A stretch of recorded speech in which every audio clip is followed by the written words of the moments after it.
سلطان عبد المجید ترکی کے بادشاہ ہیں، صدر ہیں وہاں کے تھے، مطلب کہ آج سے بہت سال پہلے، بہت صدیاں پہلے کی بات ہے۔ سلطان عبد المجید انہوں نے مسجد نبوی بنائی۔ مسجد نبوی جنہوں نے بنائی ان کا نام سلطان عبد المجید ہے، وہ ترک سے تھے۔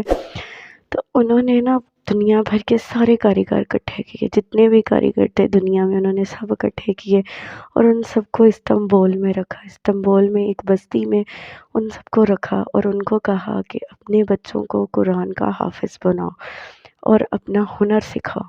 تو جتنے بھی کاریگر تھے ان سب نے اپنے بچوں کو قرآن کا حافظ بنایا اور اس کے بعد انہیں ساتھ ساتھ اپنا کام سکھایا۔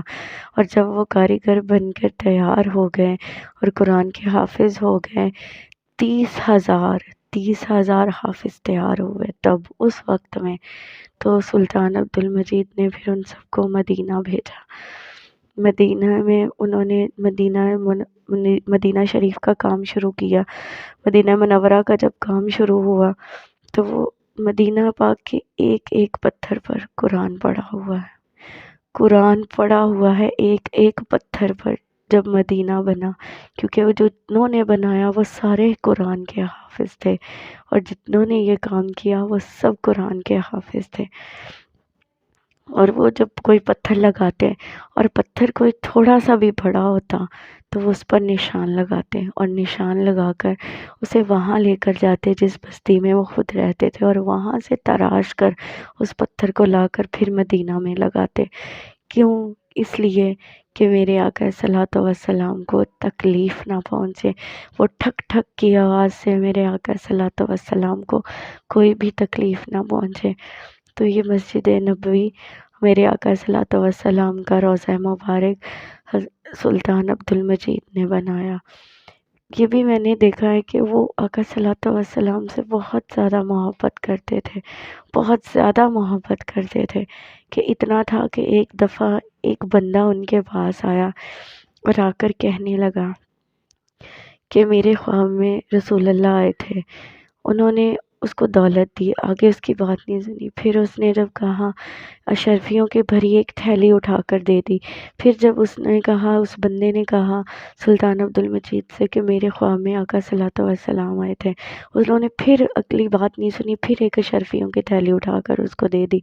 پھر اس نے جب کہا کہ میرے آقا صلوات و سلام میرے خواب میں آئے تھے، پھر اس نے اشرفیوں کی تھیلی اٹھا کر دے دی سلطان عبد المجید نے۔ پھر اس نے کہا اس طرح سے وہ بولتا گیا اور وہ اشرفیوں کی تھیلیاں دیتے۔ پھر ان کے وزیر بولے کہ آگے بتاؤ۔ اس نے اس کو کہا کہ جلدی آگے بتاؤ۔ تو اس نے بتایا کہ آقا صلوات و سلام نے کہا کہ سلطان عبد المجید درود پاک نہیں پڑھ رہے، مجھ پہ درود و سلام نہیں بھیج رہے، قربان جاؤں اپنے آقا پر۔ جب ہم کثرت سے درود پاک پڑھتے ہیں نا، اپنے آقا کو سلام بھیجتے ہیں، ان پر درود پڑھتے ہیں، تو یہ کیسے ہو سکتا ہے کہ جب ہم ان کو یاد کرتے ہیں تو وہ ہمیں بھول جائیں؟ وہ تو ہمیں تب بھی یاد کرتے ہیں، یاد رکھتے ہیں جب ہم اس دنیا میں ہی نہیں تھے، ہمارا نام و نشان ہی نہیں تھا، تب بھی انہوں نے ہماری مغفرت مانگی، ہم سے دعائیں، ہمارے لیے دعائیں کی کہ میری امت کو بخش دینا میرے اللہ۔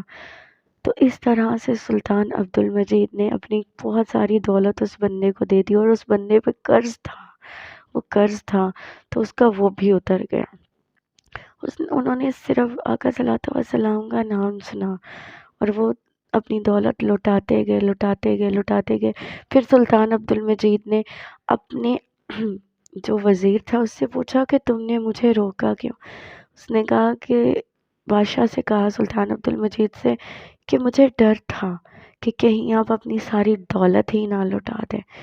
جیسے ہی وہ آقا کا نام لیتا وہ شرفیوں کی تھیلی اٹھا کر دے دیتا، جیسے ہی وہ آقا کا نام لیتا وہ شرفیوں کی تھیلی اٹھا کر اس کو دے دیتے۔ تو ان کے وزیر کو یہ ڈر پڑ گیا کہ کہیں وہ اپنی ساری دولت ہی نہ لوٹا دے، تو انہوں نے وہاں پہ کہا کہ آگے بتاؤ۔ وہ رات کو درود پاک پڑھ کر سوتے تھے، تو پھر انہوں نے کہا کہ ہاں 2 دن ہو گئے ہیں میں درود پاک نہیں پڑھ پاتا، تو میری آنکھ لگ جاتی ہے، میں سو جاتا ہوں۔ تو میرے آقا نے کسی تیسرے کے خواب میں آ کر اور دیکھیں کہ قربان جاؤں ان پر، اس کا بھی بھلا ہو گیا، اس کا قرض اتر گیا، اور وہ غریب تھا وہ امیر ہو گیا، اور وہ بھی اپنا درود پاک ان کو یاد آیا کہ ہاں 2 دن سے میرے ساتھ ہوتا ہے کہ میں سو جاتا ہوں، میں آقا پر درود نہیں بھیج پاتا، تو قربان جاؤں اپنے آقا پر، اس کا بھی راستہ آسان ہو گیا، اور اپنے غلام کو بھی یاد کروا دیا کہ تو مجھے یاد نہیں کر رہا لیکن میں تجھے یاد رکھتا ہوں۔ اسی طرح سے ہم انہیں یاد رکھیں نہ رکھیں، وہ ہمیں یاد رکھتے ہیں، جن کے صدقے میں یہ کائنات سجی، جن کے صدقے میں میرے رب نے ہمیں بنایا، جن کے صدقے میں عرش سجایا، فرش سجایا، ہم انہیں کیسے بھول سکتے ہیں۔ درود و سلام پڑھا کریں ہم پر، اللہ پاک کی رحمتیں اور برکتیں نازل ہوتی ہیں۔ میرے آقا سنتے ہیں، ہم یہاں بھی پڑھتے ہیں وہ وہاں سنتے ہیں، ہم یہاں بھی کہتے ہیں وہ وہاں سنتے ہیں۔ یہ نہیں ہے کہ ہم مدینے ہی جا کر ان پہ درود پڑھیں، درود پاک کو تھام لیجئے۔ اور آج ویسے بھی جمعۃ المبارک کا دن ہے، تو درود پاک کو کثرت سے پڑھیں۔ جمعرات کی شب سے لے کر مغرب کے بعد سے لے کر جمعے کی شب تک، مغرب تک، جتنا ہو سکے درود و سلام پڑھا کریں۔